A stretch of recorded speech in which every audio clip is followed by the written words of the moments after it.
surface, consuming, confusing. This lack of self-control I fear is never ending, controlling. I can't seem to find myself again.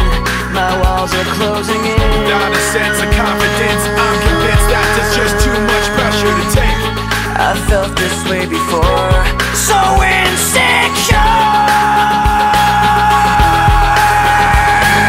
Crawling in my skin, these wounds, they will not heal.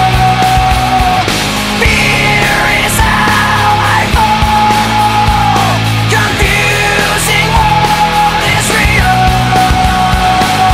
Discomfort endlessly has pulled itself upon me, distracting, reacting. Against my will I stand beside my own reflection. It's haunting how I can't seem to find myself again.